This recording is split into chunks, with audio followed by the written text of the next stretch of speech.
Mas lalo pang nadidiin si Coach Tylo ngayon at ang Clippers patungkol sa pinakalites na video na kumakalat ngayon patungkol sa sinabi ni Coach Tylo kay CP3. Sa kanilang practice, minura mismo ni Coach Tylo si CP3 at sinabing walang pangalan yan ni CP3, kunin mo ang bola, magpatuloy ka sa iyong ginagawa.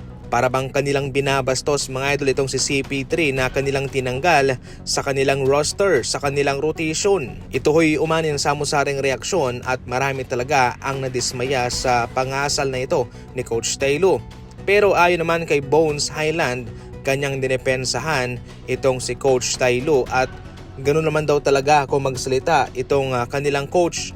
Maski man sila ay ganito rin minsan kung tratuhin, minumura daw. Para sa inyo, ano ang komento ninyo patungkol dyan mga idol? I-comment lang.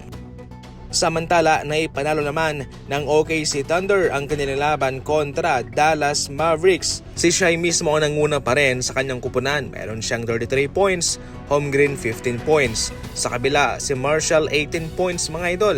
Si Anthony Davis tumapos lamang ng 2 puntos sa kanyang 1 out of 9 na shooting. Nagpapatuloy pa rin po itong magandang laruan ni Shai Gilgeous-Alexander. At eto pa mga idol, umabot na sa 11 out of 22 fourth quarter na hindi siya naglaro. Ang kanyang average na playing time sa fourth quarter ay nasa 3.5 minutes lamang, napakababa.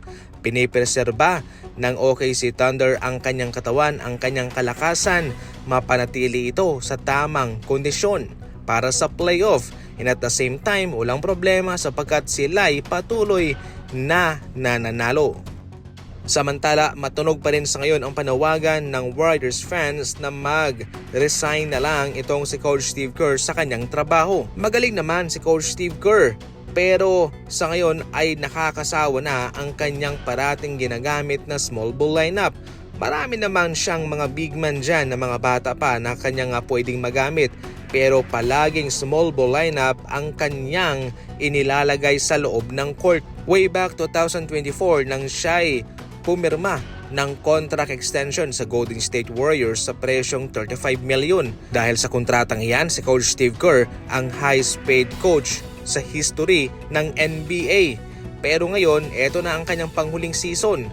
Ayon pa sa kanya, hindi naman daw siya nababahala sa anumang offer ng Golden State Warriors. Bale, nakadepende na rin daw sa evaluasyon ng Golden State Warriors sa kanyang performance sa season na ito kung siya ba'y nararapat na mabigyan ng panibagong kontrata.